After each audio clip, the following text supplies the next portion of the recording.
Good afternoon, and thanks for having us in. I'm Tom Hansen. 4 months after a crash killed 3 young people in rural Lincoln County, there are new, more serious charges in that case. 21-year-old Hayden Hall is now accused of murder and manslaughter. Investigators believe that Hall was high on cocaine and driving a pickup that crashed in rural Lincoln County in December.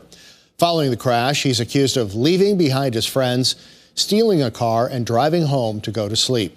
The victims ranged in age from 18 to 20 years old. We'll take a closer look at the new charges, and we'll hear from investigators tonight on KELOLAND News. Turning now to a look at your midday forecast with meteorologist Megan Chatta. What's going on out there, Megan?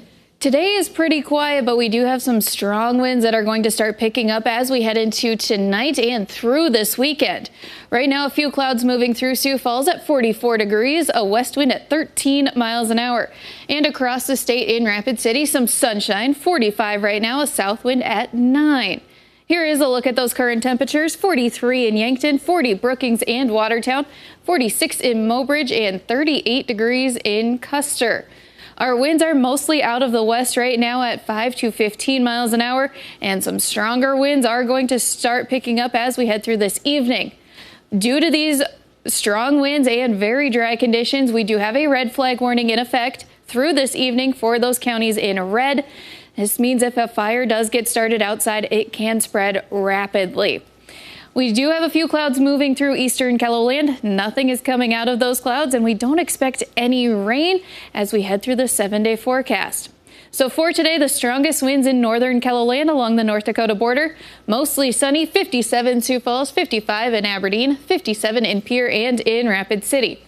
Then for tonight, the strong winds for everyone. Some clouds start filling in. 38 Sioux Falls, 33 in Aberdeen and Pierre, and 34 in Rapid City. As we head into tomorrow, we do have that strong northwest wind for everyone with partly to mostly sunny skies. So temperatures are going to feel a little bit cooler. 52 Sioux Falls, 47 in Aberdeen, 50 in Pierre, and 53 in Rapid City. Those strong winds will continue into the day on Sunday, again with partly cloudy skies and even cooler, back to normal temperatures as we head through the day on Sunday. 40 Sioux Falls, 36 in Aberdeen, 43 in Pierre, and 44 in Rapid City. We'll take a closer look at your mostly dry 7-day forecast with that windy weekend ahead in just a little bit. Thank you, Megan. A sea of green will fill downtown tomorrow as Sioux Falls gears up for the 44th annual St. Patrick's Day Parade. The city's parade dates back to the 1980s and has had many changes throughout the years. One of the changes to the parade was to move it to the closest weekend of the holiday so that more people could attend. Well, it made it very difficult for out-of-towners to get here. But now, with it being on Saturday, the closest to the St. Patrick's Day, we can get more of the family here. And it's really a family reunion. We see it from that standpoint. It's a chance to look at memories and talk about, some of the people that have passed on. We're all a little Irish, right? In tonight's Eye on KELOLAND, we'll hear from those who attended the first St. Patrick's Day Parade in Sioux Falls and about the woman who started it all. Well, if you're interested in the outdoors, the Sioux Empire Sportsman's Boat Camping and Vacation Show is underway at the Sioux Falls Convention Center.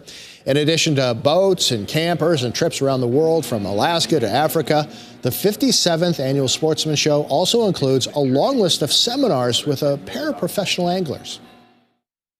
Jason Mitchell is going to be here. He's talking about spinners, but he's also doing a seminar on forward-facing sonar. It's a new technology. Not a lot of people really know what's going on. Obviously, when you got a new piece of technology like that, you're not sure what to do. He's got a seminar devoted just to that. That seminar on sonar is today at 4:30, but it's also scheduled for Saturday and Sunday. We'll tell you about activities at the Sportsman Show, including fun for the whole family. That's tonight on KELOLAND News. Well, severe storms with suspected tornadoes have damaged homes and businesses and killed at least 3 people. Officials are assessing the extent of the destruction, and the 3 reported deaths came from northwestern Ohio.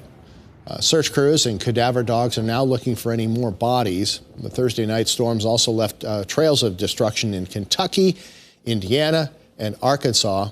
Officials say 38 people were injured by a tornado in Indiana.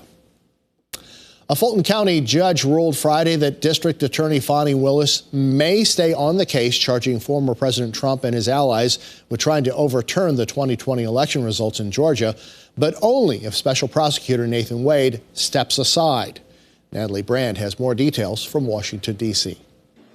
Superior Court Judge Scott McAfee says he's giving the state of Georgia two options in its criminal case against former President Donald Trump and co-defendants. He says DA Fani Willis may choose to step aside along with her office, or Special Prosecutor Nathan Wade can withdraw. This is all about ensuring that when we look at this case and we look at how and when it proceeds to trial, that we feel confident in the process. In a 23-page decision, Judge McAfee wrote reasonable questions about whether the district attorney and her hand-selected lead special assistant district attorney testified untruthfully about the timing of their relationship further underpin the finding of an appearance of impropriety and the need to make proportional efforts to cure it. It's saying, I will not preside over a case where the legitimacy of the case is in question. The request to disqualify Willis and Wade came from one of Trump's co-defendants. He alleged the pair improperly benefited from a romantic relationship. Attorneys for other co-defendants supported the move. I personally feel like the entire office should have been disqualified. Trump's attorney, in a new statement, said he respects the court's decision but will continue to fight to end this case. While Judge McAfee is allowing it to go forward, he criticized Willis for what he called a tremendous lapse in judgment and, quote, the unprofessional manner of her testimony last month. It is a lie. It is a lie. She took the stand to defend herself in the matter, acknowledging a relationship with Wade, but arguing there was no conflict of interest. Natalie Brand, CBS News, Washington.